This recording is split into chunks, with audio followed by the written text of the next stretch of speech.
Estamos esperando as pessoas entrar. A doutora Elisa já vai entrar para a gente começar a nossa live.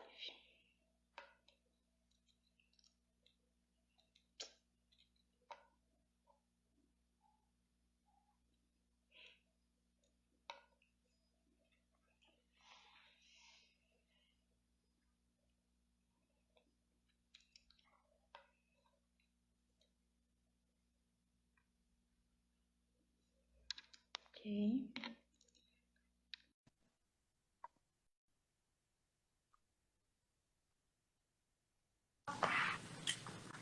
Oi! Olá, doutora Elisa, tudo bem? Tudo e você? Bem também, é um prazer ter você aqui na nossa live. Tá dando pra me ver direitinho? Tá, você tá conseguindo me ver certinho? Sim. Tá bom, então. Eu só vou ver um jeito de deixar você num lugar mais fixo Sim. pra eu poder não ficar balançando tanto a câmera. Tá bom. Vamos aguardar também a pessoa entrar. Peraí.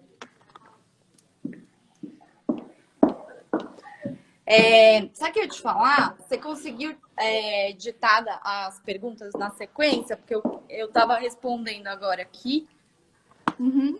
e aí ficou Consegui. naquela ordem, né? Sim, certo. Ficou naquela ordem. Tá tudo aqui. Ótimo. Acho que assim vai dar certo. Vamos esperar mais um pouquinho, as pessoas entrarem pra gente começar.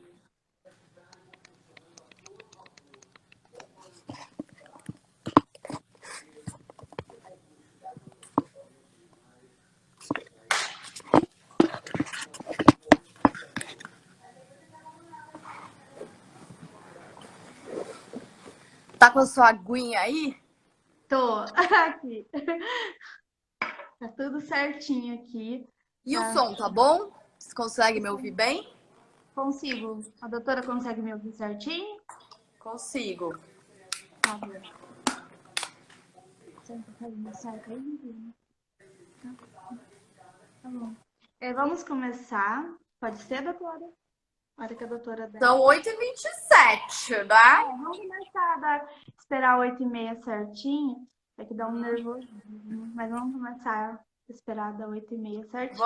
Vamos pedindo pro pessoal já ir anotando as perguntas, né?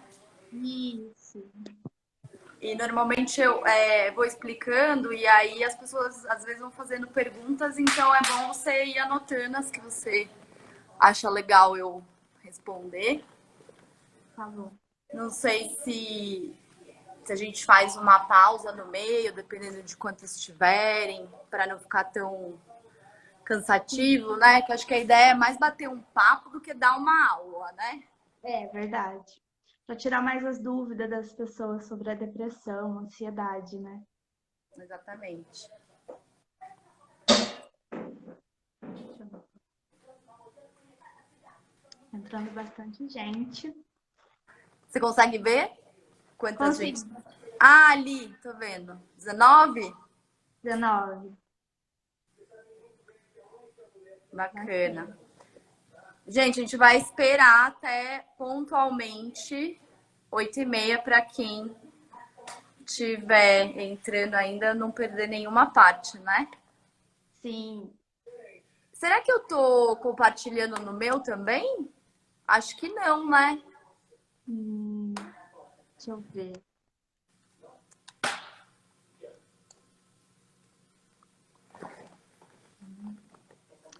Eu acho. Tá vendo esse botãozinho aqui embaixo que parece um aviãozinho? Sei. Aí você vai apertar nele. Vê se aí dá certinho para entrar, para compartilhar no seu. Aparece meus seguidores só. E agora? Ah, mas tudo bem. É que eu pus no meu que eu talvez compartilhasse também, mas Sim, depois da como eu live. te... salva, aí eu te mando por WhatsApp e você pode compartilhar Tá também. bom, legal. Tô vendo que bastante gente tá entrando ainda. Vamos dar. Boa noite, Ju. Alessandro, olha lá. Bastante gente que eu conheço também. Aí, ó, 8h30. Apaga a TV, amor. Vamos começar então? Vamos começar. Boa noite, pessoal. Estamos aqui hoje com a nossa parceira do projeto Hello Hannibal, a doutora Elisa Padovan, médica formada pela Faculdade de Medicina de Santo Amaro, psiquiatra formada pelo Hospital do Servidor Público Estadual e psicanalista, membro do Instituto de Psicanálise. Fala só um nome para mim, doutora, que eu não sei pronunciar certinho. Lacaniana. Psicanálise lacaniana. Isso mesmo.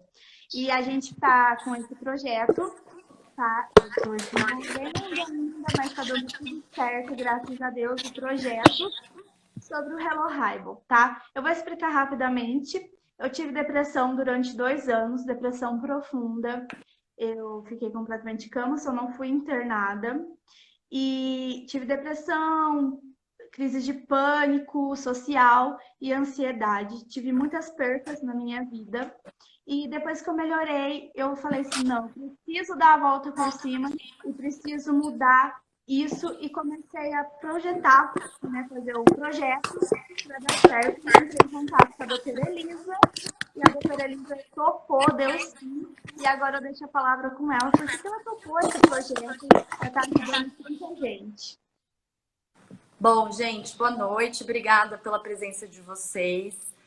E, bom, assim, eu fiquei muito surpresa, na verdade, quando eu recebi o seu direct no Instagram, né? Porque eu imagino o quanto que deve ser difícil para você assumir, né, perante qualquer pessoa, já ter tido depressão, enfim, a gente sabe como esse assunto é bem complicado. E eu sempre, ao longo, desde a minha escolha em ser psiquiatra e ao longo de toda a minha história, eu sempre digo assim, ser psiquiatra é muito difícil, né? Porque existe um preconceito até dentro da área médica. Então, eu acho que é um pouco da missão do psiquiatra trazer essa coisa do estigma, falar, trazer informação, instruir, inclusive, os pacientes a respeito do que são as doenças mentais, né? Então, quando você me chamou, eu achei muito maravilhoso o seu projeto, né? Porque eu sei o quanto que é difícil assumir isso e o quanto que é difícil falar sobre doenças mentais em geral, né? Então, de uma maneira geral, a gente fala assim, o psiquiatra não é o médico que os pacientes querem postar no Instagram, né? A gente vê lá o dermatologista, o obstetra, o pediatra, mas a gente não vê uma selfie com o psiquiatra, né? Não é uma coisa que todo mundo quer literalmente divulgar. Então, eu acho muito bacana a sua iniciativa, eu acho que a gente tem que estar mesmo aberto a falar, e falando que a gente vai poder entender o que acontece, né? E onde a gente vai ter algum tipo de apoio, de suporte, enfim. Então, parabéns pelo seu projeto, pela sua iniciativa. Conte comigo, não só hoje, mas sempre, para falar de outras coisas também, né? Então, acho que essa parceria é o começo, assim, de uma nova era para quem fala de saúde mental, de doença mental. Acho muito bacana. Por isso que eu fiz questão de entrar, de comprar a sua ideia e participar do projeto com você. Certo. É muito difícil mesmo, porque bastante pessoas têm a depressão, têm ansiedade e não assumem por medo de sofrer bullying, né? De sofrer o preconceito que tem a depressão. Eu acho que a psiquiatria é uma das áreas da medicina mais importante porque cuida da mente. E se não cuidar da mente, o corpo enfraquece, né? É verdade, mas você sabe que até mesmo dentro da medicina, né? Assim, quando eu estava na época de escolher o que eu ia fazer, muitos professores perguntavam, e aí? Perguntavam para as minhas amigas, né? Eram cinco amigas, aí uma falava, eu quero ser dermatologista, outra falava cardiologista, né? E os professores, que legal. E você, Elisa? Eu quero ser psiquiatra. Putz, psiquiatra? Sério mesmo? Então a gente ouve muito isso, né? Que psiquiatra não é médico, que é um desperdício ser psiquiatra, né? Então é triste, né? A gente dá risada, mas é um pouco triste ver que até dentro da área médica existe um preconceito, né? Então, o que dirá fora da área médica? Sim, e as pessoas também aqui fora que estão sofrendo, né, fora da bolha da medicina, que estão sofrendo com a depressão, falar assim, ah, depressão é frescura, é falta de levar umas palmadas, E aí você já depressão. está entrando no script do próximo tópico, que é exatamente falar sobre isso, né? Então vamos às perguntas, tá? A primeira pergunta é quando pode diagnosticar uma depressão? A que momento pode falar assim, poxa, você tá com uma depressão, você infelizmente tá com a depressão, uma doença também, né? Uhum. Então, é assim, essa pergunta ela parece ser fácil, né? Parece que a gente vai conseguir responder ela rapidamente, mas é bem complexa. Talvez seja a pergunta mais complexa, assim, de todas, né? Então, eu tomei um cuidado porque tem várias maneiras de eu explicar para vocês o que é depressão, né? Tem maneiras bem técnicas, e aí eu acho que ia ficar chato e monótono, aí a gente ia começar a perder a audiência. E tem maneiras mais simples, tem caminhos mais claros para que a gente se faça entender. Então, como o objetivo da live é se fazer entender, né, e não ficar aqui citando termos técnicos ou usando palavras bonitas, né, então eu optei por uma escolha, né, dessa descrição bem simples e bem objetiva, tá, gente? Então, assim, primeiro, eu acho importante a gente entender que era exatamente isso que estava falando, que a depressão, ela não é frescura, ela não é fraqueza, né? Ela não é algo que a gente pode escolher, né? Obviamente que tem uma série de atitudes e comportamentos que a gente pode tomar para melhorar e sair. Mas é muito importante que a pessoa que está deprimida entenda, né, que assim como existe uma gastrite, assim como existe diabetes, assim como existe uma infecção urinária, por exemplo, doenças muito fáceis de serem entendidas, existe a depressão. Então, assim, como não existe um diagnóstico, né, um exame de laboratório, um exame de imagem que a gente possa pedir e que comprove, ó, aqui tá escrito aqui, você tem depressão, então parece que a coisa fica um pouco mais difícil de ser entendida, né? Mas de uma maneira geral, a primeira coisa que eu falo para os pacientes é que eles não têm culpa de estarem deprimidos, tá? Então isso é uma coisa muito importante. Às vezes os pacientes chegam cheios de culpa, eu sou uma pessoa fraca, eu sou uma pessoa que não luto, e não tem nada a ver com isso, né? Tem a ver com uma doença. Então, o primeiro ponto é entender que é uma doença, tá? E por ser uma doença, a gente fala uma doença mental. Qual que é a diferença da doença mental para a doença que a gente chama orgânica, tá? Exatamente essa coisa dos exames. Então, não tem nenhum exame que eu possa pedir que vai vir escrito que a pessoa está deprimida, tá? Então, isso é um conceito da doença mental. A gente exclui qualquer causa que pode ser uma anemia, uma falta de vitamina, né? Uma questão hormonal. Então, é muito comum pessoas com hipotireoidismo apresentarem quadros parecidos com a depressão, mas a gente não pode dizer que é depressão. Tá? A gente só pode dizer que é depressão quando a gente exclui todas as causas orgânicas. Por isso que o psiquiatra vai pedir uma série de exames na primeira consulta, para daí então bater o martelo, né? Porque às vezes a pessoa está anêmica, né? Falta de ferro. E a falta de ferro pode causar sintomas parecidos com a depressão. Às vezes a pessoa está com um transtorno hormonal, né? Questão da tireoide. Pode ficar igualzinho uma pessoa deprimida, mas não é, tá? Para ser depressão, a gente tem que excluir as causas orgânicas. E também excluir o uso de drogas e medicamentos, porque às vezes as pessoas usam drogas ou usam alguns medicamentos e elas também ficam parecendo deprimidas, mas não são de fato.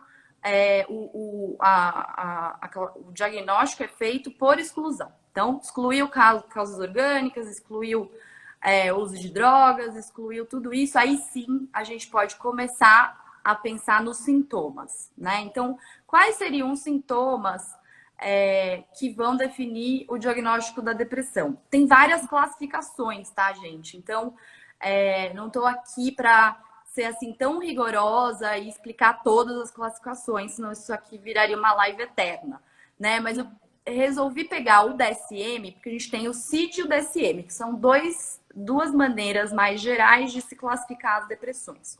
O CID, foi feito pela Organização Mundial de Saúde e o DSM pela Organização Americana. Como a gente usa mais o DSM no nosso dia a dia, então, e eu acho o DSM mais simples, então eu selecionei os sintomas que o DSM traz, tá? Para que a gente tenha uma ideia, então, de como que o psiquiatra faz o diagnóstico da depressão. Então, assim, a gente tem sintomas principais e sintomas mais secundários, vamos dizer assim. Quais são os principais? Principais porque eles têm que estar presentes, tá? Pelo menos um deles. Então, o primeiro deles é o humor depressivo, né? O humor deprimido. O que é o humor deprimido? Não é uma tristeza. Depois a gente até vai explicar um pouquinho melhor a diferença de tristeza e depressão. Mas o humor deprimido é quando a pessoa se sente triste, vazia ou até irritada pela maioria dos dias, né? Então, quando você vai conversar com o paciente, a maioria dos dias, ou quase todos os dias, ou às vezes todos os dias, a pessoa vai dormir e vai acordar triste. Vai dormir e vai acordar com vazio, vai dormir e vai acordar muito irritada, porque também pode vir com irritação. Então, esse sintoma, né, tem que estar presente. Se não for o humor deprimido, a anedonia. O que seria anedonia? É a perda de interesse de atividades que antes a pessoa gostava de fazer, né? Então, assim, eu gostava de ler um livro, eu gostava de sair com os meus amigos, eu gostava de trabalhar. E a pessoa perde o interesse nisso. E nem ela se conforma muito com isso, né? Então, é onde vem um ponto de conflito muito grande. Poxa, por que eu não consigo mais sair com os meus amigos? Por que eu não gosto mais, não estou mais interessada em me arrumar? Por que eu não estou mais interessada em ler um livro, né? Então, por isso que também é importante entender, antes de fazer o diagnóstico, do que a pessoa gosta, né? Porque às vezes eu gosto de ler um livro, você não gosta de ler um livro, então não é o mesmo parâmetro, né? Então tem que ir lá perguntar para você, o que você gosta de fazer? Eu gosto de fazer isso, isso, isso. Tá. E agora, como é que tá isso? Não tenho mais tido interesse em fazer as coisas que eu gostava de fazer antes. Então isso também é considerado um sintoma principal, tá? E esses dois sintomas, eles podem vir juntos, ou um ou outro, tá bom? E tem que durar mais de 2 semanas, por esta classificação que eu tô usando com vocês. Aí, fora isso, o que a gente vai ver? Então, a gente vê ou aumento ou diminuição de apetite, ou aumento ou diminuição de sono, então, ou dorme demais ou dorme de menos, tá? Ou aumento ou diminuição da psicomotricidade, ou seja, o que é isso? Ou a pessoa fica muito lenta, tanto no pensamento quanto no movimento, ou a pessoa fica mais acelerada. É mais comum na depressão ficar menos, né? Então, menos sono, menos apetite, mais lenta. Mas também podem acontecer as depressões atípicas, que são as depressões onde a pessoa fica mais, né? Com mais sono, com mais fome e às vezes até um pouco mais acelerada, tanto no pensamento quanto no motor, tá bom? Depois, sentimento de inutilidade, de culpa. Então é muito comum a pessoa já pela própria doença se sentir inútil, se sentir culpada, né? E aí vem o estigma, né? Então as pessoas não aceitam que elas podem deprimir. Então por isso que é muito importante o psiquiatra explicar para o paciente sobre isso. Olha, é normal você estar se sentindo assim. A gente vai tratar, isso vai melhorar, né? Porque muitas vezes ele está se sentindo muito culpado e ainda vem a culpa do estigma e do preconceito, né? Depois, outra coisa que pode acontecer, perda de memória e perda de capacidade de concentração. A pessoa às vezes fala, gente, eu acho que eu tô burro, não consigo mais memorizar, não consigo mais raciocinar, né? Então a gente já tem hoje vários estudos mostrando que compromete a concentração, a atenção e a memória, tá? Depois, podem acontecer os pensamentos de morte ou pensar em morte, né? Gostaria, acho que era melhor que eu morresse, ou ideação suicida, que seria começar a pensar em se matar mesmo, tá? Ou a própria tentativa de suicídio, ou nos casos mais graves, conseguir de fato chegar nisso, tá? Mas todo mundo que tem depressão tem ideação suicida? Não, tá? Então, assim, para a gente fechar o diagnóstico, precisa ter 2 daqueles sintomas principais que eu falei, tá? Mais pelo menos 3 ou 4 desses outros que eu citei, tá bom? Então não precisa ter todos. Mas, então, às vezes, o paciente tem a ideação suicida, tem a diminuição do sono, tem o retardo psicomotor, mas não tem alteração de apetite, tá bom? Então, assim, isso varia muito de organismo para organismo, de paciente para paciente, mas de uma maneira geral são esses os sintomas, tá bom? Doutora, eu tive tudo isso. Tipo, eu tava emagrecendo na época, eu tava fazendo dieta, academia, e de repente Uhum. perdi o gosto por tudo, por trabalhar, por fazer atividades normais do dia a dia, como, por exemplo, passar um batom. Eu sou muito vaidosa, passar um batom, pentear o cabelo. E aí eu fui perdendo toda a vontade de fazer tudo, né? Eu gosto de ler, não lia mais. Ficava Então, apenas deitado olhando pro teto, né? se sentia culpada também por estar diferente? Culpada. Tipo, ai, por que que eu existo? Eu não sei por que que eu nasci, eu sou uma inútil, sabe? Aí depois vem a ideia, se você se matar, se você for embora, vai ser melhor. E não é a melhor opção, né? Não é Nunca. porque assim, é o que eu falo para os pacientes, me dá uma chance, porque normalmente tudo isso vai remitir com o tratamento, né? Então, assim, é igual quando a gente tem uma dor, a gente tem uma dor, a gente toma um remédio, a dor melhora, né? É a mesma coisa. Talvez não seja tão simples, né? Mas assim, é o mesmo raciocínio. Você tem uma doença, você passa um remédio e você trata essa doença, né? Mas, de novo, como a gente não tem o exame, não tem a imagem, fica tudo no plano mais subjetivo e a gente tem uma dificuldade, né? Quando se fala de subjetividade, assim, o ser humano não sabe muito bem lidar com aquilo que ele não vê, né? Com aquilo que não é concreto. E a ansiedade, ela pode ocasionar depressão ou vice-versa? Elas andam juntas?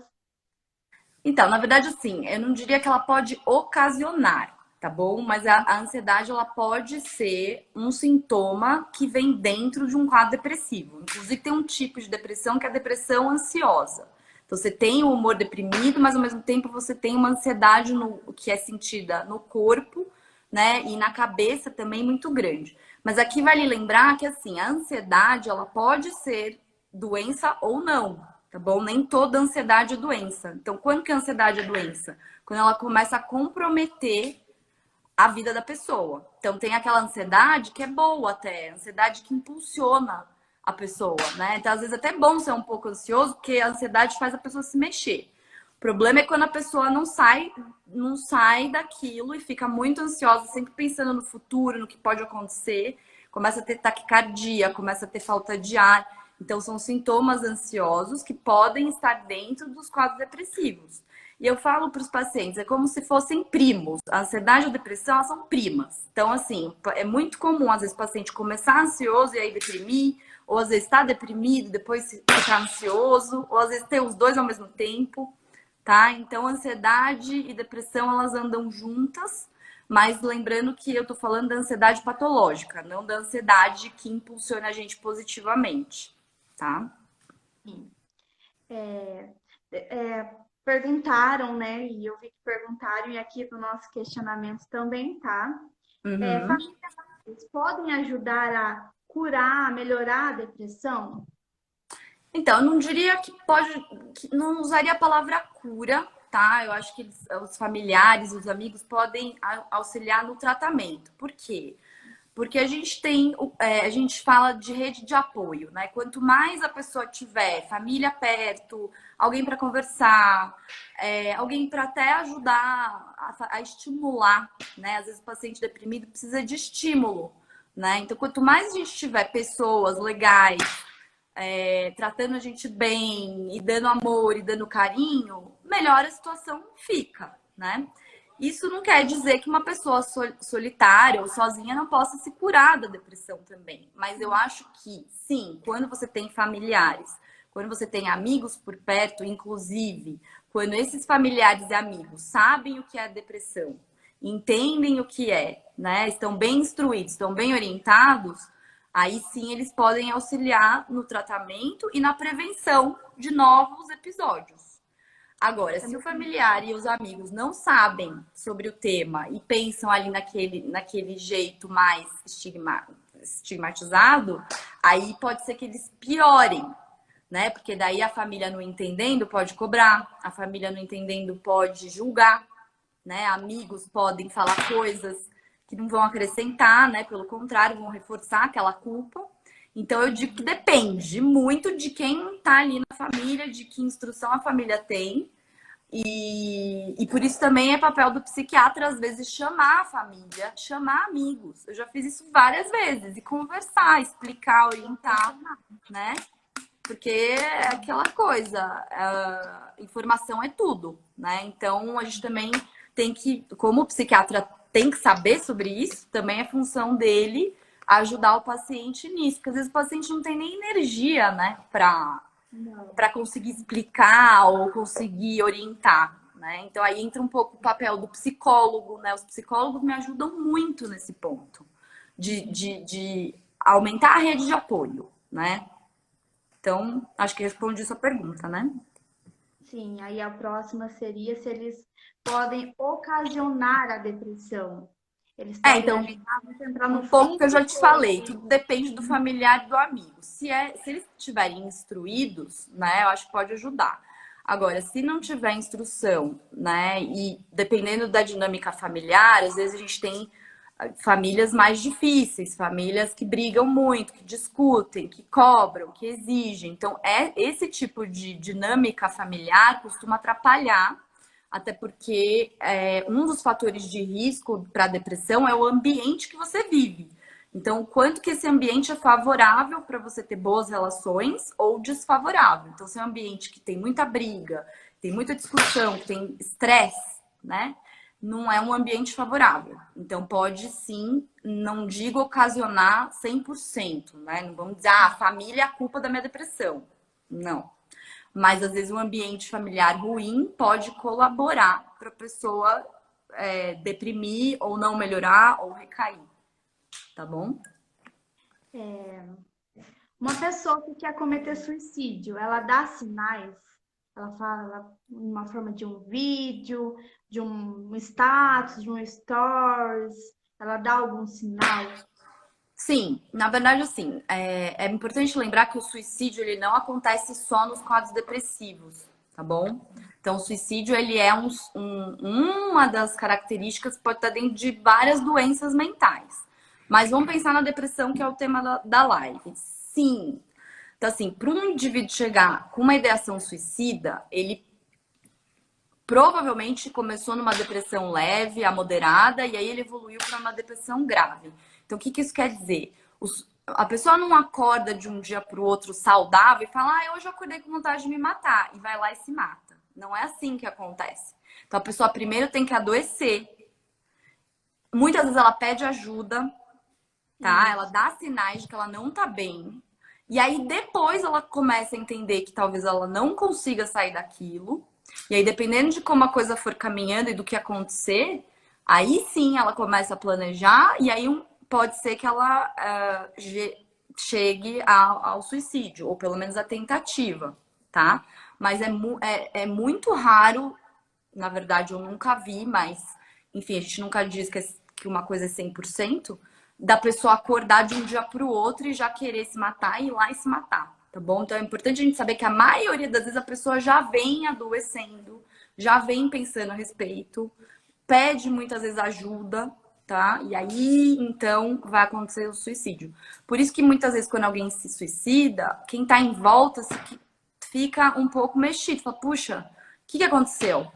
Né? E aí é comum as pessoas dizer, putz, ela me pediu pra naquele momento, a gente falou sobre aquilo, então importante saber que não é do nada, tá, gente, o suicídio. Tem muita coisa para ser feita antes da pessoa, de fato, decidir se suicidar. Agora, obviamente, existem os casos que a pessoa é muito introspectiva, não fala a respeito, não tem amigos, não tem tanta família disponível, e aí acaba né, cometendo suicídio, mas com certeza ela, para aqueles que tentam e não conseguem, quando a gente vai conversar, a gente vê mesmo que essa pessoa já estava há muito tempo sofrendo e já tinha pedido ajuda ou tentado de alguma maneira sair daquilo e não conseguiu, tá? Por isso que a gente fala, tem que ter medo do suicídio? Sim. Mas se a gente olhar direitinho para as pessoas e para os pacientes, provavelmente a gente vai conseguir evitar, porque a gente trata a doença e a ideia do suicídio vai embora, tá? E a depressão pode ser tratada apenas com psicoterapia ou também tem que tomar remédios ou para ela melhorar? Então, assim, nas depressões leves, a gente pode indicar só terapia. Então, muitas vezes, dependendo do caso, se o paciente veio rápido, né? Porque quanto antes o paciente chegar no psiquiatra, melhor. Infelizmente, ele demora muito. É comum, às vezes, ele ir no neurologista primeiro, no cardiologista, no ginecologista, ele fazer o uso de alguma medicação por um tempo que não é correto, ou tomar uma medicação que não é correta. Então, infelizmente, às vezes, até o paciente chegar até o psiquiatra já passou muito tempo. Tá? Mas assim, vamos supor que o paciente viu a nossa live, acabou de começar a ficar deprimido e vai no psiquiatra rápido. É uma depressão leve, né? O que é uma depressão leve? É uma depressão que tem a tristeza, tem aqueles sintomas que eu estava comentando com você, mas tudo de maneira leve. Então a pessoa muitas vezes continua trabalhando, continua estudando, continua vivendo, e em paralelo ela tá com aqueles sintomas, tá? Então, nesses casos mais leves, às vezes a gente indica só uma terapia, tá? Mas os estudos mostram que a associação da terapia com o remédio é onde a gente tem o melhor resultado, tá?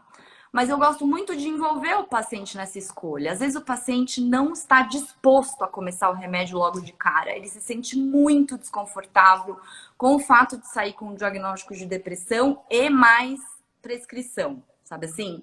Então, às vezes eu sinto isso, que num primeiro momento, às vezes, se for leve, tá bom?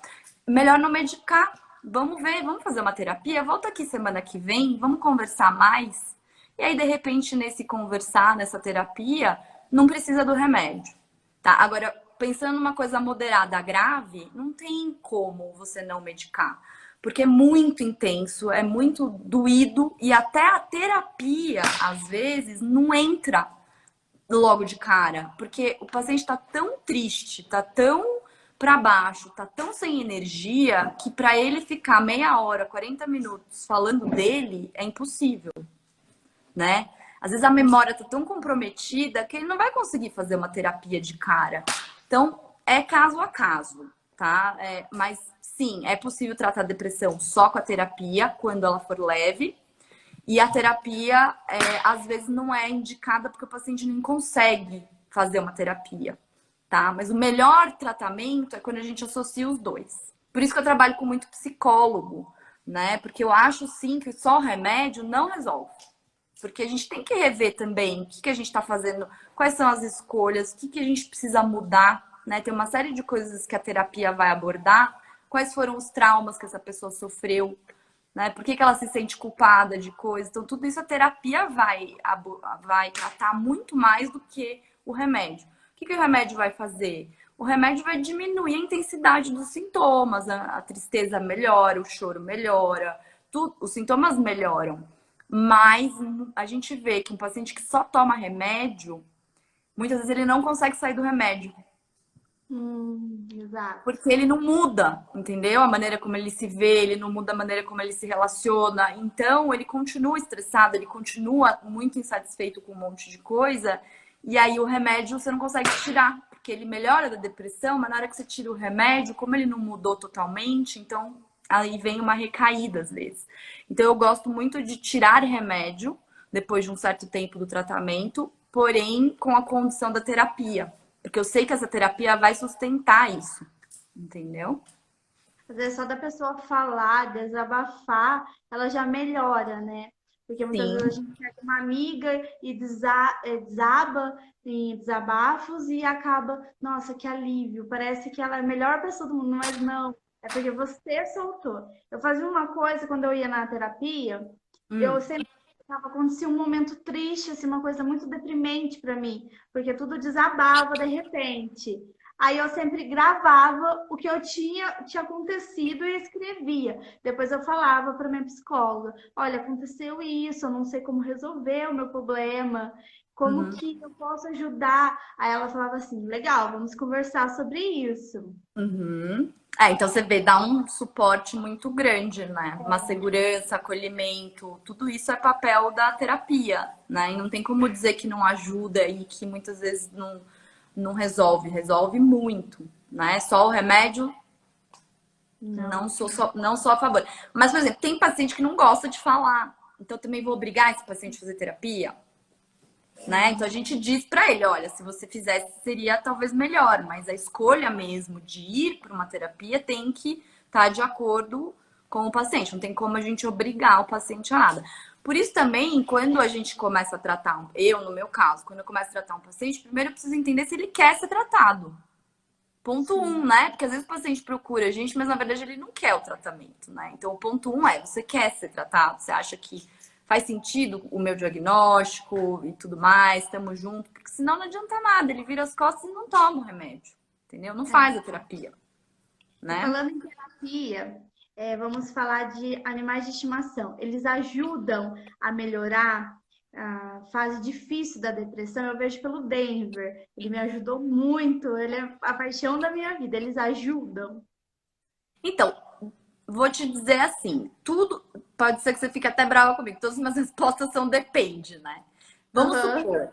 Depende, porque se o paciente não gosta de animal, Sim. complicado. Então, assim, vamos supor que é um paciente que gosta de animais, né? Que se identifica com alguns. Cachorros são os mais estudados, tem alguns trabalhos com cachorro e tudo mais, mas eu acho que a questão do animal depende muito de cada paciente. Então, assim, tem alguém para ajudar esse animal a ser cuidado? Porque muitas vezes o paciente está deprimido, ele não tem disposição. E animais demandam atenção, carinho, cuidados, né? Então, assim, tem alguém para ajudar com isso, ele gosta de animal, ele se sente bem com o animal, aí nesse caso faz todo sentido. Por quê? Porque o animal é uma fonte de carinho, de afeto, de conforto, né? De troca de amor mesmo. Então isso é muito bom para quem está deprimido, né? Quem está deprimido se sentir amado. E o animal normalmente, principalmente o cachorro, né? São os mais que solicitam, que mostram que gostam. Então, isso acaba dando um suporte, que aí entra um pouco naquilo que eu te falei, do suporte do ambiente, e aí sim pode ajudar. Agora, se o paciente não gosta de animal, não tem estrutura para cuidar desse animal, aí não, né? Então, por isso que sim, pode ajudar, mas a depender do caso. Pode também atrapalhar, né? No meu Por caso, isso que no seu caso, acho que encaixou bem, né? No meu caso, eu tinha meu marido, tinha minha sogra, e às vezes eu ficava até deprimida, porque ele fazia arte, tanto é que ele é um rebelde hoje por isso. Ele fazia arte, eles brigavam, e aí eu chorava, eu falava assim, mas eu não quero que brigue com ele era terrível, ele é terrível ainda. Então, teve partes assim que não foi tão bom, mas hoje eu vejo que foi, porque ele fazia muita companhia, pelo meu marido ter que trabalhar, minha mãe, minha sogra. Então, Então, isso tava também é legal. Às vezes o animal, ele pode, às vezes não quando a pessoa já está deprimida, né? Daí você colocar um animal no meio, mas às vezes prevenção, né? Então, por exemplo, depois que passa o tratamento, a pessoa fala: "Ah, acho que eu queria comprar um cachorro". Ótimo. Porque eu sei que a relação que ela vai ter com aquele cachorro ou animalzinho que ela gosta vai dar mais suporte. Então, o animal entra muito na prevenção, muito mais que no tratamento em si, que é uma fase mais aguda, o paciente não está muito disponível para aquilo. Mas na fase de prevenção é ótimo, se a pessoa gosta, né? Ajuda bastante, eu vejo pelo meu caso. Uma pessoa que ela tá depressiva, ela tá doente mentalmente, o físico também sente, ela pode sentir alguma dor, por exemplo, como dores, sentia e sinto às vezes, quando eu fico nervosa, dor no pescoço. Ela pode sentir alguma dor? Como, Pode. Então, a dor, ela é um sinal do nosso corpo de que alguma coisa não está indo bem, tá? Então, a dor é um sinal muito importante que a gente devia valorizar mais, né? Por que que tá doendo? Esse é um ponto importante. E é muito comum o paciente depressivo sentir mais dor, tá? Isso está associado, tem várias teorias tentando explicar isso. E tem muita correlação, principalmente nas mulheres. As mulheres sentem mais dores no corpo durante os episódios depressivos do que os homens. Os homens costumam ficar mais irritados e com mais insônia. E a mulher costuma ter mais dor e aumento de apetite. Não é uma regra, tá, gente? Mas é mais comum. E tem a questão da somatização, né? Da psicossomatização. A gente usa muito esse termo na área da saúde mental, né? O que seria uma somatização? Quando a gente não consegue colocar em palavras aquilo que a gente sente, a gente guarda aquilo e isso pode influenciar no funcionamento dos nossos órgãos. Então, às vezes, a pessoa, por não conseguir falar alguma coisa, pode ter uma dor de garganta. Às vezes, por não conseguir gostar de uma parte do corpo, ela pode ter uma retração por uma postura de querer esconder. Então, tem uma série de dores que podem aparecer, tanto de origem psíquica quanto do próprio corpo te mostrando alguma coisa. E isso pode aparecer dentro da depressão. Mas também pode aparecer fora da depressão, tá? Então, não é só do quadro depressivo, mas sim, tem muitos quadros depressivos que vêm junto da dor, né? Aparecem como quadros de dor. E, inclusive, os antidepressivos ajudam a tratar essas dores, tá? Então, por isso que quando a gente começa a tratar depressão, é comum que as dores diminuam. E aí, na terapia, o paciente vai falar sobre essa dor. E aí, provavelmente, a dor vai diminuir mais ainda. Porque ela vem da área psíquica, né? Então, é preciso falar sobre isso, entender o que está por trás dessa dor. Né? Essa dor sinaliza algo muito subjetivo, muito singular daquela pessoa. Então, falar sobre essa dor vai ajudar a pessoa a descobrir o que está por trás dela e poder sair disso. Então, não adianta ficar tomando analgésico, porque essa dor não vai simplesmente... Ela vai sumir temporariamente, mas ela vai voltar. Se você não descobrir de onde ela vem. Ah, interessante. Essa pergunta praticamente vai falar muito para mim, porque eu tenho muito medo de ter recaída. Então, depois de um longo prazo de tratamento, de terapias, a pessoa pode estar super bem, feliz, alegre, e aí ela tem uma recaída da depressão. Pode acontecer? Pode acontecer, tá? Mas assim, tem uma série de fatores, né, que a gente tem que avaliar para estimar o risco que aquela pessoa tem de recair. Então, quais são esses fatores? Primeiro, predisposição genética. Então, vem de família, né? A mãe, a avó, as tias, tem história na família de depressão? Se tem história na família, não quer dizer necessariamente que você vai recair, mas quer dizer que existe uma questão, uma participação genética nisso. E quando a gente fala de genética, a gente fala de algo que está ali no nosso gene e que tem chance de ser expressado, né? Então, assim, por isso tem famílias que, gerações, têm história de depressão, tá? Então, a questão genética conta, ela não define tudo, mas quando você tem história na família, a chance de recaída é um pouquinho maior do que quem não tem nenhuma história na família. Depois, qualidade de vida, né? É meio clichê, mas é real. Se a pessoa é saudável, se a pessoa não tem doenças comórbidas, ou seja, obesidade, diabetes, hipertensão, né? Então, quão saudável aquela pessoa tá? Quanto que ela se alimenta bem? Atividade física, se usa droga, se usa álcool, se fuma, tudo isso influencia, tá? No geral, no estado geral do paciente e pode evitar ou colaborar, tá? Com uma recaída. Depois, terapia. Terapia previne recaída, porque a pessoa não aceita mais o sofrimento, ela vai fazer alguma coisa para sair daquilo que não está fazendo bem para ela. Então, vamos supor, ela vai tirar da frente os fatores estressores, né? Então, às vezes é um casamento que ela não está feliz, ou um trabalho que ela não está feliz. Junto com a terapia, ela vai conseguir tomar algumas decisões, algumas escolhas, para que ela melhore a vida dela, melhore o ambiente, né? Outra coisa, realização profissional. Aquela pessoa estiver infeliz naquilo que ela faz, ou ela não tiver dinheiro também, as questões financeiras colaboram. Tudo que estressa muito a gente colabora. Então, se você já teve depressão, você precisa cuidar de tudo isso. Porque cada vez que você tiver depressão, a chance de recaída aumenta. Então, um paciente que está no primeiro episódio, ele tem uma chance. Se ele já está no segundo episódio, a chance aumenta de ter o terceiro. E assim por diante, né? Então, eu sempre falo, é a primeira vez que você tem depressão? Sim. É o primeiro psiquiatra que você tá vindo ver? Sim, que bom. Eu fico feliz quando é a primeira vez, porque daí eu sei que eu vou fazer do jeito que eu considero mais certinho para evitar que essa pessoa tenha uma recaída. E tudo influencia, tá? Influencia o quanto tempo essa pessoa demorou para procurar o psiquiatra, qual remédio ela tomou, por quanto tempo ela toma, o jeito que tira o remédio, tudo isso influencia depois na recaída. Então é muito comum, às vezes, as pessoas melhorarem e depois de um mês pararem de tomar o remédio. Pior coisa que você pode fazer, não é assim que funciona. Você precisa tomar o remédio por um período mais longo do que um mês ou dois, a ser definido com o psiquiatra, inclusive para evitar recaída.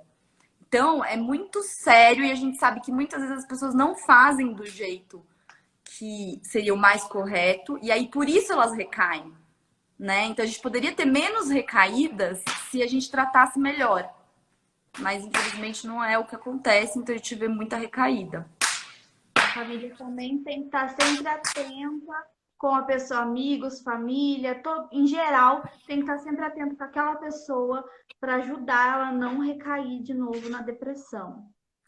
Sim, por exemplo, parte hormonal também. As mulheres deprimem mais que os homens. Por quê? Porque a mulher tem mais hormônios, questões hormonais, né? Infelizmente, fazer o quê? Circulando no nosso organismo. Então, a mulher e os hormônios, essas variações que a mulher tem, pré-menopausa, pré-menstrual, pós-parto, tudo isso a gente já sabe que também predispõe, né? Então, todos esses fatores é que vão dizer se você pode ter mais chance ou menos chances de recair, tá? Sim. Vão aproveitando e vão deixando sugestões para a próxima live com a doutora Elisa, que aí a gente vai falar sobre outros fatores das doenças mentais. Sim. Doutora, você tem algum dado relacionado com o coronavírus, o Covid-19? Muita gente perguntou aqui na live. E a depressão? Como anda a demanda de atendimentos nessa época do confinamento? Então, até pensando um pouco nos fatores de risco que eu falei para você, que o ambiente, né, influencia muito, não define a depressão, tá? Mas influencia muito no paciente desenvolver ou não a depressão. Obviamente que agora, onde a gente está com medo e a gente está confinado, obviamente que para as pessoas que têm uma maior predisposição, vai acontecer mais depressão, sim. Eu não tenho esse dado assim em número, porque eu tô lendo muita coisa sobre o Covid, mas é difícil eu trazer já um resultado final, mas o que eu posso te adiantar é que sim, a demanda aumentou muito, até pelos meus próprios atendimentos, tenho atendido muito mais do que antes do coronavírus. E é esperado que aumente mesmo, porque você tá aumentando o estresse dessa pessoa, muita gente tá perdendo emprego, tá com questões financeiras, né? Tá incerto o nosso futuro. A gente tá sem a parte social, que ajuda muito, né? Então, por exemplo, tem depressão, tem países que têm o clima mais frio, que tem menos luz solar, por exemplo, tem maiores índices de depressão. Então, querendo ou não, tem gente que não tá conseguindo sair na rua, tomar um sol, interagir, tudo isso é muito restritivo, né? Então, vai aumentar e por isso que a gente tem que tentar se cuidar o máximo possível, né? Então, fazer lives, tá falando com as pessoas, tentar tomar um solzinho na varanda, né? Evitar que o confinamento prejudique tanto. Óbvio que ele está prejudicando, mas a gente tendo consciência, né, e buscando alternativas enquanto isso tudo não passa, é importante para não deprimir. Então, quem tiver aí confinado, que não tiver conseguindo fazer isso, é importante buscar ajuda de algum profissional para ter uma luz aí de como conseguir sair disso e não chegar já doente, né? Que venham antes de adoecer. Sim. Vou fazer uma pergunta e depois eu vou já deixar aqui para o público da live, podem começar a mandar pergunta que a doutora Elisa vai responder.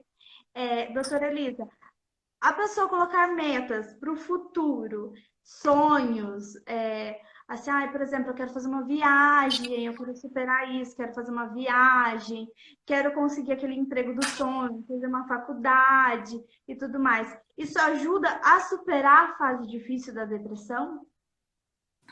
Olha, eu acho que é uma pergunta muito específica, tá? Acho que depende. Eu acho que sim, você ter um sonho, você ter um objetivo é alguma coisa muito motivadora, né? Mas quando a gente pensa no paciente deprimido, vamos lembrar, ele não tá dormindo bem, ele não tá comendo bem, ele tá cansado, sem ânimo, triste, culpado, pensando às vezes em se matar.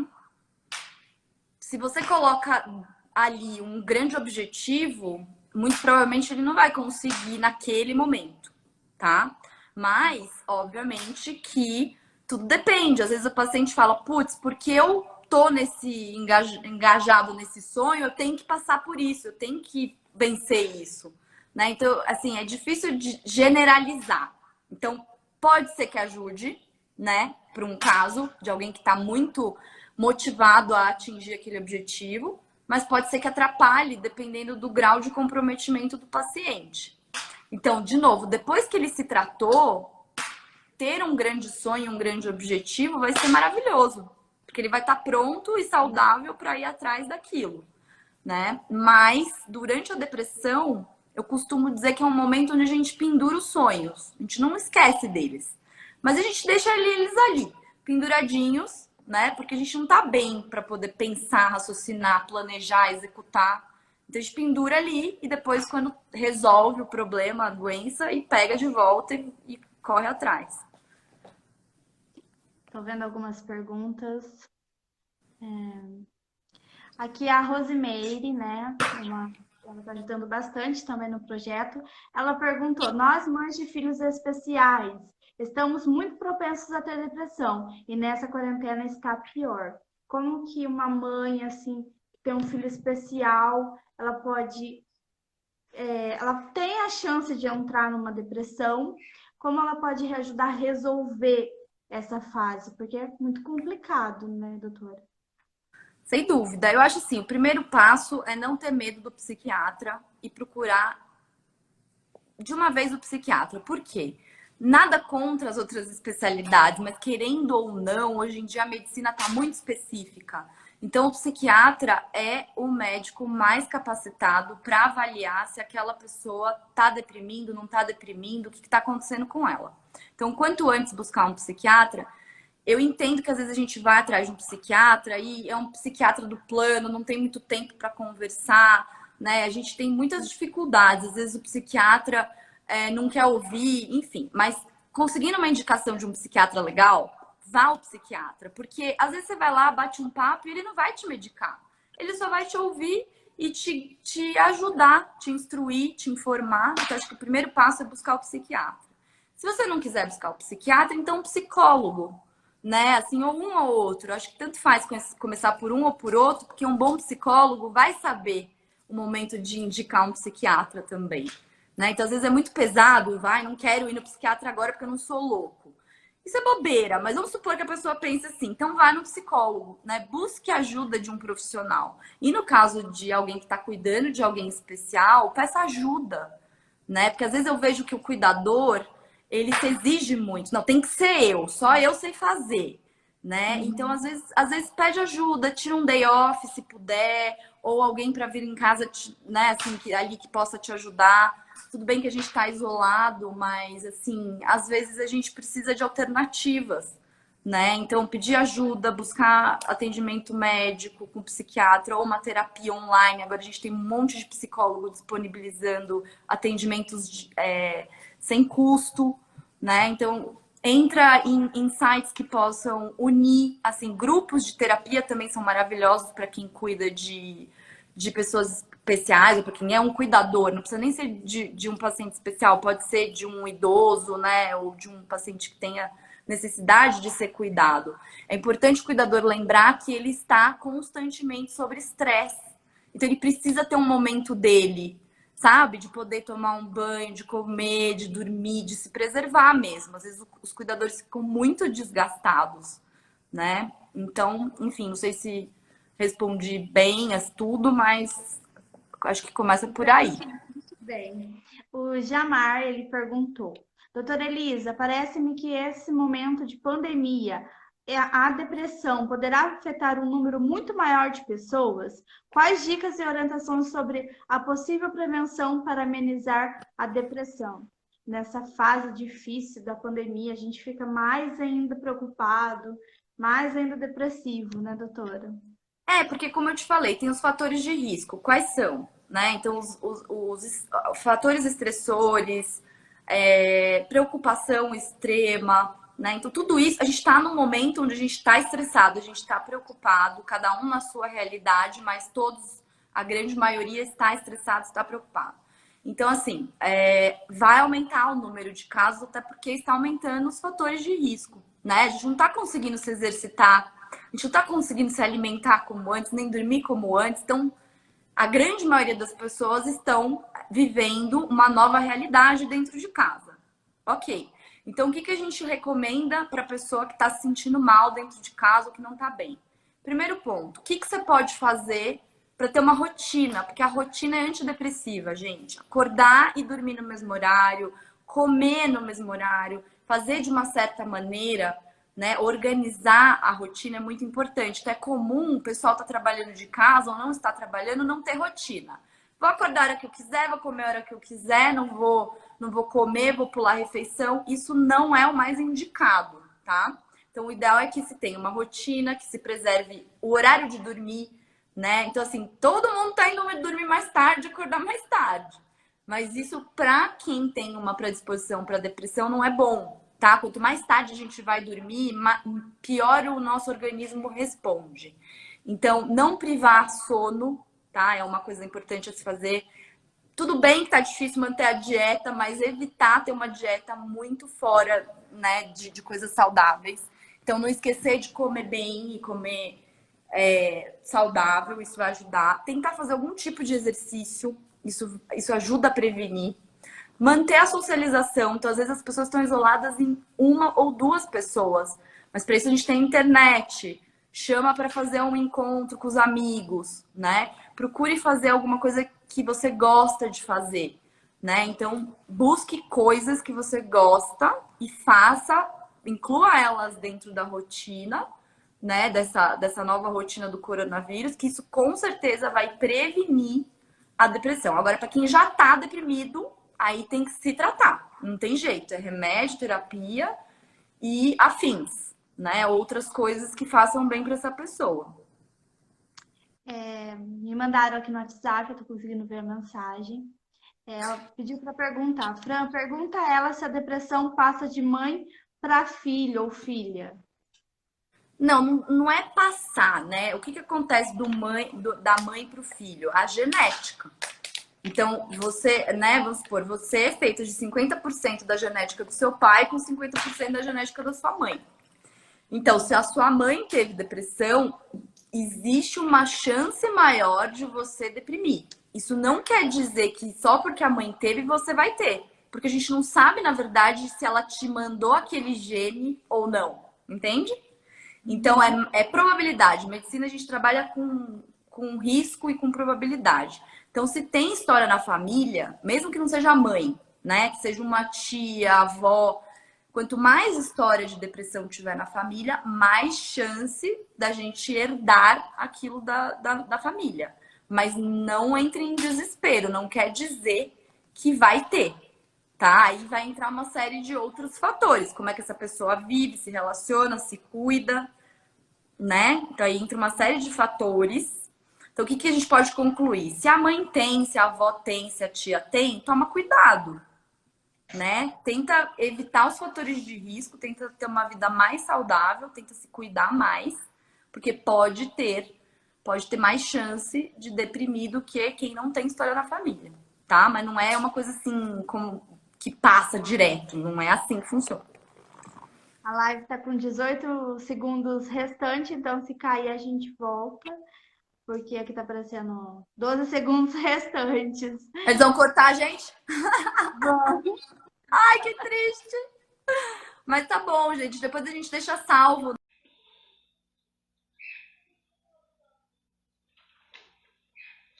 Marina tá no caminho certo, fazendo exercício. A mulher deu moça, ó.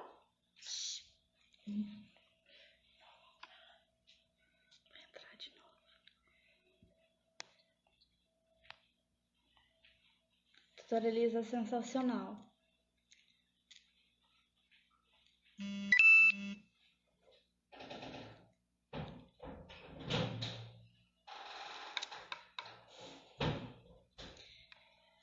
Prontinho.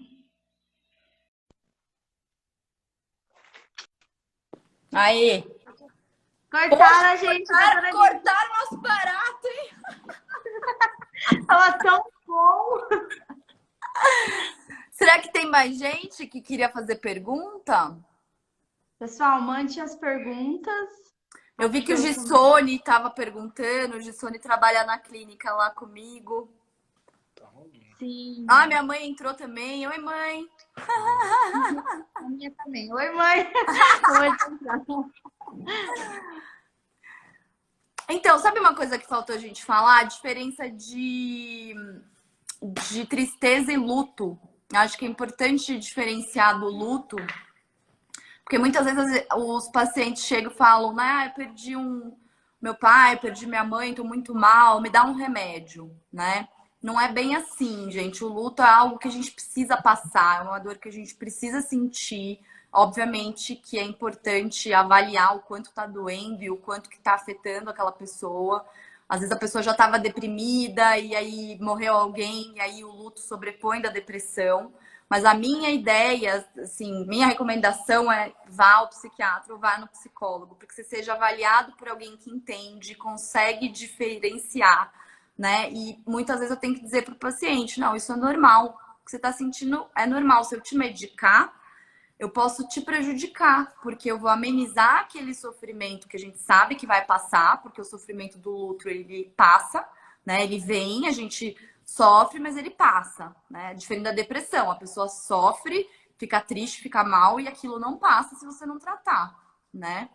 E aí fazer essa diferenciação para ver se usa a medicação ou não. Mas na grande maioria das vezes, no luto, eu não medico, tá? E também tem muito tempo do luto, né? Quanto tempo é normal ficar em luto? Isso é muito de cada paciente, mas a gente considera de 6 meses a 2 anos, a depender da história e do processo todo, né? Da ligação que a pessoa tinha com quem morreu e tudo. Então, luto não é depressão, nem tristeza, é uma reação que a gente tem diante dessa incapacidade, né? Que não tem o que fazer, né? Quando é o fim mesmo e a gente tem que lidar com isso e não é fácil lidar com o fim de alguém que a gente ama, né?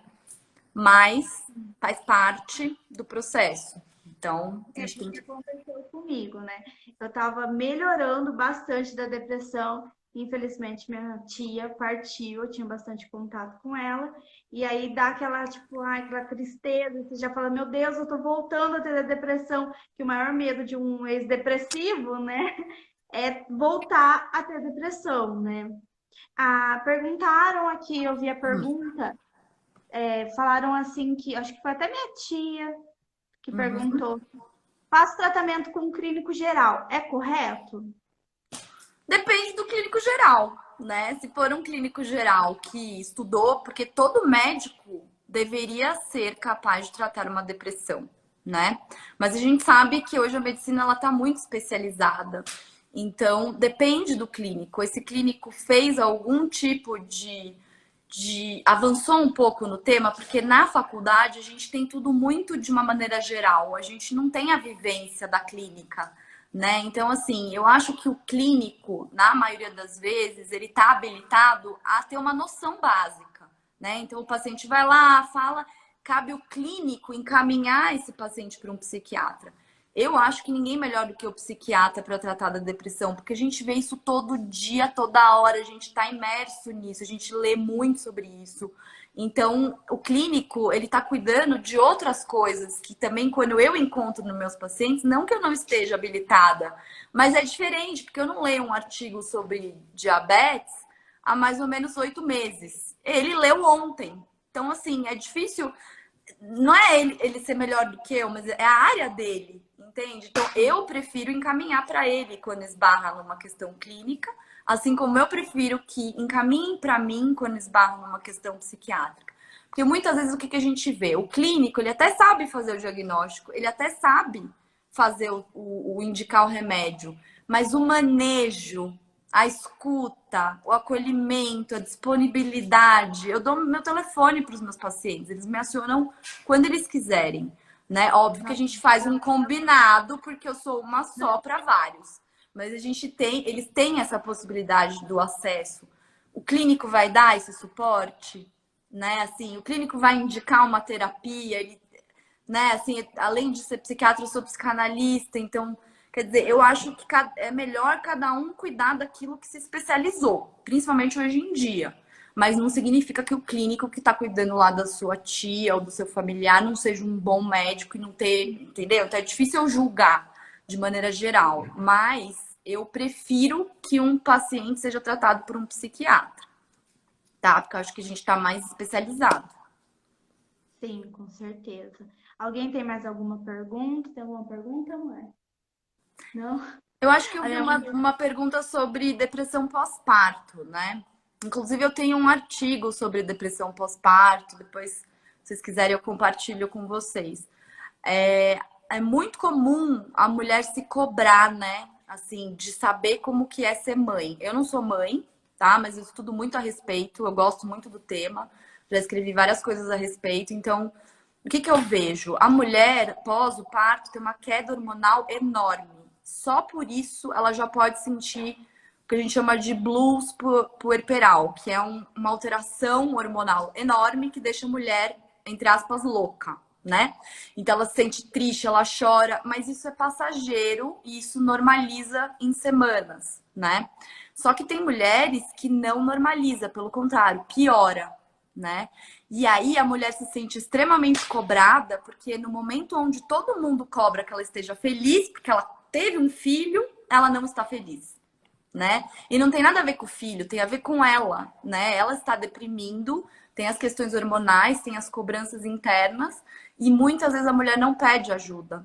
Ela continua deprimida, né? Aí o que acontece? Ela não consegue, às vezes, amamentar, e aí vai ladeira abaixo, né? Porque daí vem o moralismo dizendo que a mulher é obrigada a amamentar, e aí o remédio é uma confusão. Então, o que eu oriento, que acho que é muito importante as pessoas saberem? Na dúvida, procura um profissional, um bom profissional. Porque ele vai estar apto a dizer, não, isso aqui não é depressão, ou isso é, vamos medicar, qual que é o melhor remédio, qual que é a melhor terapia, né? A gente tem que ser o quanto antes.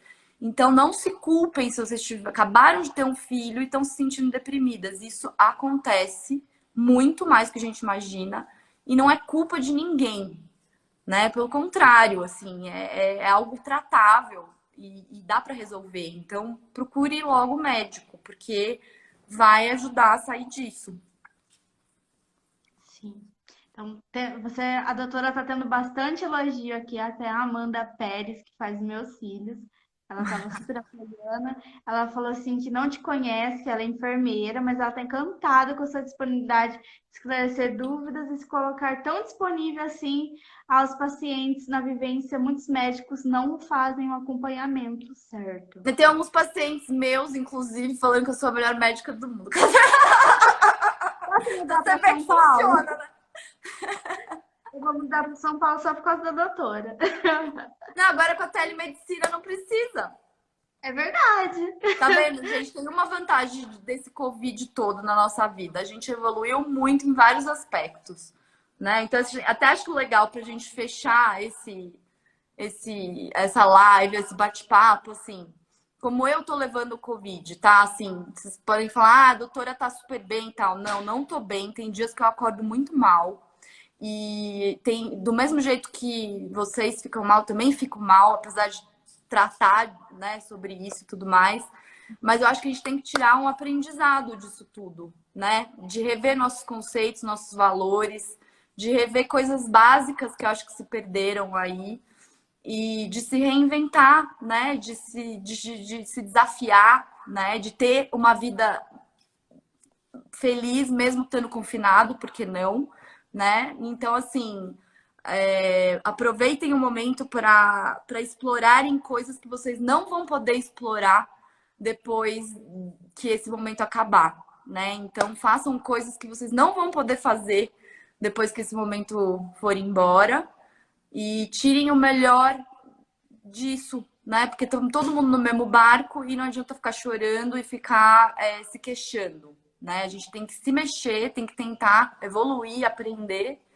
E uma das coisas que eu acho muito bacana do Covid é isso, que a gente agora tem a telemedicina autorizada e o receituário eletrônico, né? Porque para os pacientes não terem que ficar indo buscar a receita, a gente foi aprovado que estava numa enrolação que era você poder enviar para o paciente por e-mail a receita dele. Então, olha que maravilhoso. Você que está em outra cidade pode ser minha paciente, né? Porque agora a gente é autorizado a fazer isso. Então, tem coisas boas aparecendo aí, né?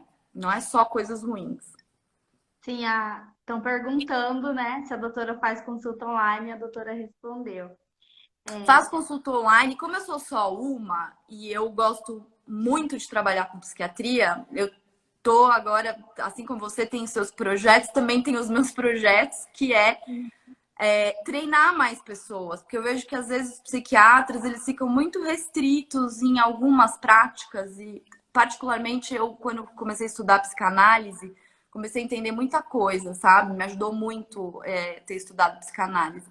Então eu tenho a Pamela, outros parceiros já, né, disponíveis que quando eu não tenho horário ou eu não consigo absorver um paciente eu já tenho pessoas trabalhando comigo, da mesma maneira que eu trabalho, né? Então, assim, porque eu sei que o atendimento do convênio não é um atendimento que dá conta mesmo do recado, que é um atendimento que a gente pode falar que é um atendimento bacana, porque eu já trabalhei em convênio e eu saí porque eu não tinha tempo de conversar com o paciente, eu tinha 15 minutos, né? Então, o que acontecia? Eu usava 45 e ninguém me pagava por isso, né? Então, eu saía de lá com muito mais tempo, né? E acabou ficando muito desgastante. Eram 10, 15 pacientes por dia. É impossível um psiquiatra dar conta disso de cara, sabe? Não é inviável, você não consegue nem entender o que aconteceu com o paciente. Então, o que eu sugiro para vocês?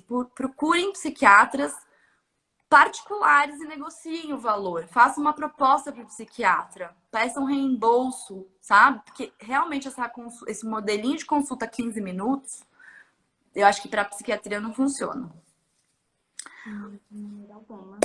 É difícil, né? Ficar restrito, né?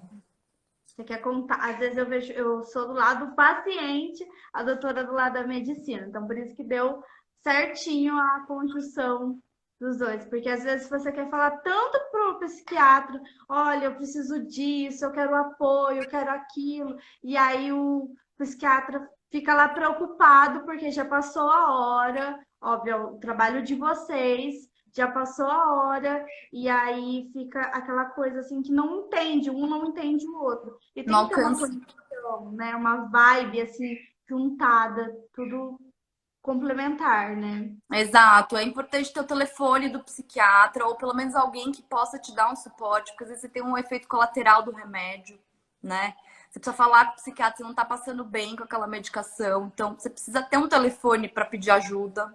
Então a gente sabe que às vezes no convênio não tem esse acesso, né? Às vezes as consultas são a cada 2 meses, às vezes você precisa ver a cada semana até o paciente melhorar.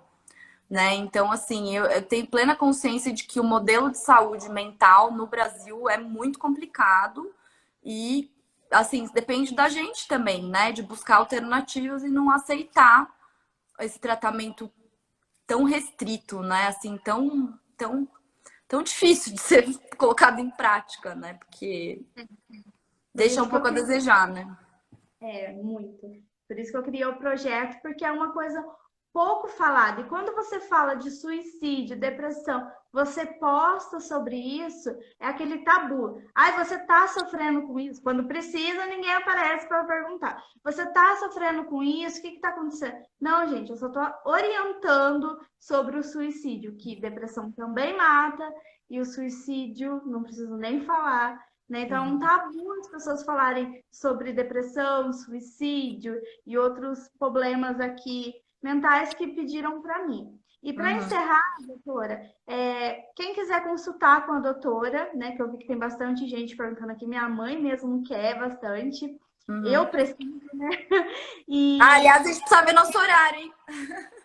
precisa, precisa urgente. Aham. Como que faz para consultar com a doutora em São Paulo e online também? Quais são os meios de contato com a doutora para a doutora estar falando com o nosso público? Sim, claro, eu posso deixar o telefone da minha secretária, Ana Paula, inclusive ela tá aí nos assistindo. E aí entra em contato com ela pelo WhatsApp mesmo, né? E aí, assim, como os atendimentos dobraram, né? Tanto que hoje eu quase atrasei na live, porque até terminar de atender, tava em outra cidade, vir pra cá e tudo tá corrido. Mas como eu falei pra Gente, vocês, valorizem a live. como eu falei pra vocês, se eu não conseguir, porque como eu faço esse atendimento muito dedicado, eu não tenho como atender uma grande quantidade ao mesmo tempo, tá? Mas entrem em contato que a gente vai ou marcar um pouquinho mais pra frente, ou de repente direcionar para alguém que possa atender num primeiro momento, né? E depois vir para mim num segundo momento, alguém da minha equipe, alguém que já trabalha comigo. Então entre em contato, eu só no seu telefone de cabeça. Ana Paula, se tiver online e puder escrever, me ajuda. E Mas senão a também gente depois a compartilha doutora pode depois. passar. É só É, mandar um aí, WhatsApp e aí pedir um horário e a gente combina. Certo? sim. Aí depois vocês ficam atentos no Stories meu. Eu vou deixar também o Instagram da doutora. Pode falar, doutora, vocês, as pessoas já anotarem É também. psiquiatria_Elisa.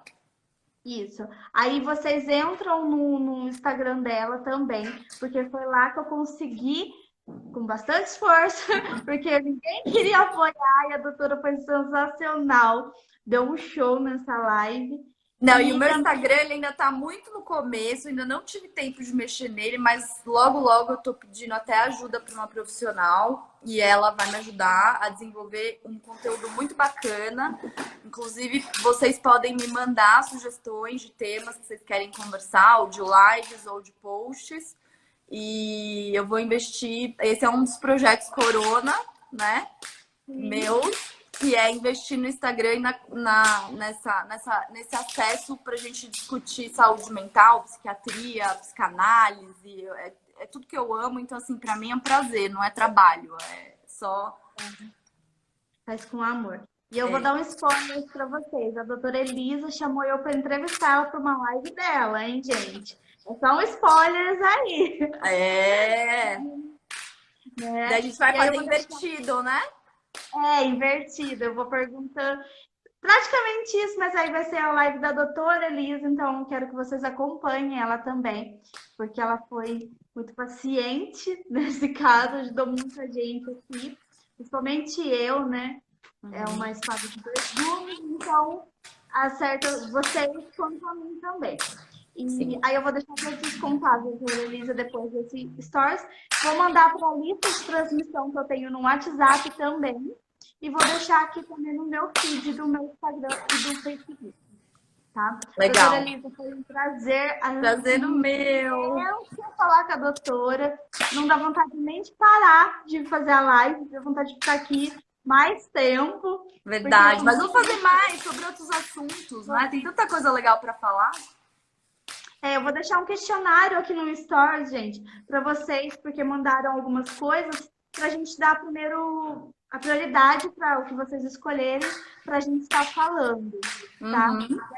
Marca já e já vou mandar para vocês o layout, né, da próxima live. que vai ser também sucesso, eu tenho certeza. Porque na última live cancelaram a gente, deu 175 visualização. Então foi Bacana. bastante mesmo, coisa que eu não esperava. Então, muito obrigada, doutora Obrigada a Elisa. você, querida. Parabéns pelo projeto, viu? Você tá de parabéns por ter coragem de mostrar sua carinha linda aí e trazer informação e trazer gente legal. Se você quiser depois indicação de outros médicos em outras áreas, psicólogos, Sim, conheço muita gente. Vamos botar esse projeto para rodar para o pessoal que estiver deprimido ou na dúvida ter uma informação de qualidade, ter suporte, ficar bem, não é mesmo? com certeza. Quem precisar também de conversar, eu não sou psiquiatra, não sou psicóloga, então, mas eu também já passei por tudo isso. Se quiserem conversar, vir falar comigo, aí podem vir, que o projeto é para isso, é um projeto social online, virtual, para vocês. Muito Isso obrigada, mesmo. não tenho palavras para agradecer e vamos ficar Vamos esperando a manter próxima contato. live. E vamos marcar a nossa consulta também, que eu quero te ouvir. Sim, muito obrigada, gente, por ter Nada. assistido também. E vamos entrar em contato com os psiquiatras, psicólogos, porque Não tenham medo, gente. A gente não morde. Tá vendo? O psiquiatra não é um velho maluco. Brincadeira. Porque às vezes tem isso também. O paciente entra na sala e fala assim: mas você é a psiquiatra? Eu tô no consultório errado, eu acho. Não, sou eu mesmo. Pode sentar. pode sentar, vamos começar. Né? Muito obrigada. E vamos ficar para a próxima live. E até lá, gente. Tchau, Beijão. beijo. Boa noite, doutora Elisa. Bom final de Tchau, semana. tchau. Bom descanso.